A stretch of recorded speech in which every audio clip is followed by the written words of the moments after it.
Hello dear students, कैसे हैं आप सब।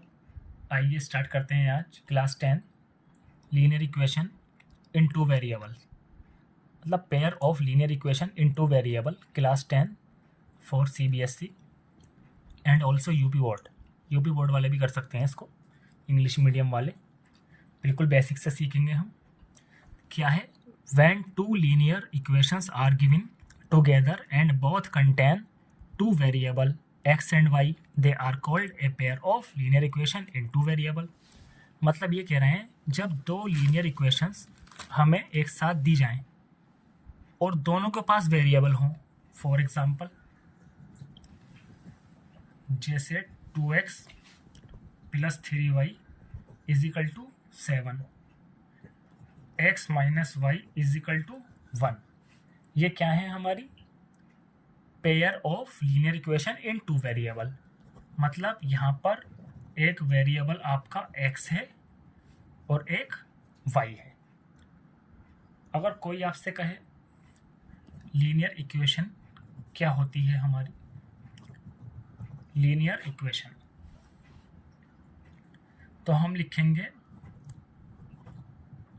Highest power is equal to 1 होनी चाहिए, तो उसे आप लीनियर इक्वेशन कहते हैं। For example 2x plus 3y is equal to 7 लिखा मैंने, तो यहाँ पर x की पावर भी 1 है और यहाँ पर y की पावर भी 1 है, तो ये क्या है, हमारा लीनियर इक्वेशन। अगर मैं ऐसे लिख दूँ x square plus y square is equal to 7, तो ये हमारी लीनियर इक्वेशन बिल्कुल नहीं है। ये हमारी लीनियर इक्वेशन नहीं है, ये लीनियर इक्वेशन नहीं है हमारी। अगर आपसे कहे तो x square plus y square is equal to 7, ये हमारी लीनियर इक्वेशन नहीं है। अगर मैं ऐसे लिख दूँ 2x plus 4y is equal to 12, तो ये हमारी लीनियर इक्वेशन है। क्यों? क्योंकि यहाँ पे x की पावर 1 है और यहाँ पे y की पावर 1 है। अब कोई अगर आपसे पूछे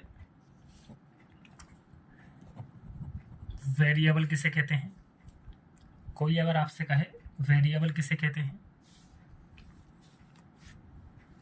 तो वेरिएबल वो होते हैं, हिंदी में लिख लीजिए चाहे, जिनकी वैल्यू चेंज हो सकती है। वेरिएबल वो होते हैं जिनकी वैल्यू चेंज हो सकती है। Let's suppose 5x plus 2y is equal to 10। यहाँ पे x और y क्या है, हमारे वेरिएबल। मतलब यहाँ पर हमारे x and y are variable. 10 हुआ, 12 हुआ, 1 हुआ, जितनी भी गिनती होती हैं आपकी, वो सब क्या होती हैं, आपकी कांस्टेंट। वो सब क्या होती हैं, आपकी कांस्टेंट टर्म्स। यहाँ तक सभी को समझ में आ गया होगा। नेक्स्ट, कोफिशिएंट किसे कहते हैं, कोफिशिएंट किसे कहते हैं, हिंदी में लिख लीजिए चाहे, वेरिएबल के आगे जो नंबर लगे हों, वेरिएबल्स के आगे जो नंबर लगे हों। फॉर एग्जांपल जैसे 5x plus 2y is equal to 10। Variable क्या है यहाँ पर, x, और x का आगे क्या लगा है, 5, तो coefficient of x is equal to क्या हो गया, 5। अगर मैं आपसे कहूँ कोफिशिएंट ऑफ y, तो आप कहेंगे y के साथ जो लगा हुआ है वही उसका कोफिशिएंट, यानी coefficient of y is equal to 2। Coefficient वो होते हैं जो हमारे वेरिएबल के साथ आगे लगे हुए होते हैं, मतलब मल्टीप्लाई कर रहे होते हैं। जैसे मैंने लिखा 3x, तो इसमें 3 है x का कोफिशिएंट। मैंने लिखा 4y स्क्वायर, तो यहाँ पे y स्क्वायर का कोफिशिएंट क्या है, 4 है। जो आगे लगे होते हैं वही हमारे क्या होते हैं, कोफिशिएंट होते हैं। ठीक।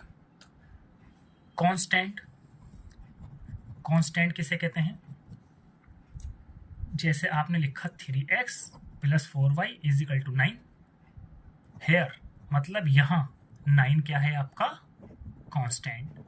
कांस्टेंट किसे कहते हैं, एक तरीके की जो हमारी गिनती होती है, काउंटिंग होती है, 1 2 3 4 5 6, तो इसको क्या कहते हैं? कांस्टेंट। अब हम अगर बात करें इसकी ग्राफिकल रिप्रेजेंटेशन, ग्राफिकल रिप्रेजेंटेशन की अगर मैं बात करूं इसकी, तो पहला आता है यूनिक सॉल्यूशन। पहला आता है आपका ग्राफिकल रिप्रेजेंटेशन में यूनिक सॉल्यूशन। यूनिक सॉल्यूशन क्या होता है? फॉर एग्जांपल जैसे मैंने लिखा A1 अपॉन A2 बराबर नहीं है B1 अपॉन B2 के, तो ये है आपका एक यूनिक सॉल्यूशन। ये यूनिक सॉल्यूशन कहलाएगा।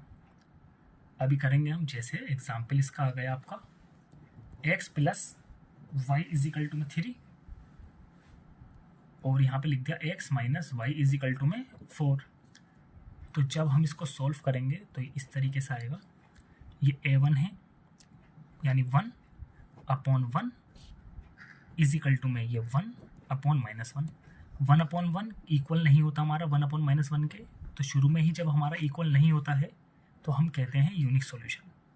A1 A2 B1 B2 ये क्या होते हैं? जैसे पहली इक्वेशन दे रखी है तो ये A1 और ये B1 और ये C1, ऐसे ही ये A2 ये B2 और ये C2, ऐसे ही हम इसको सॉल्व करते हैं।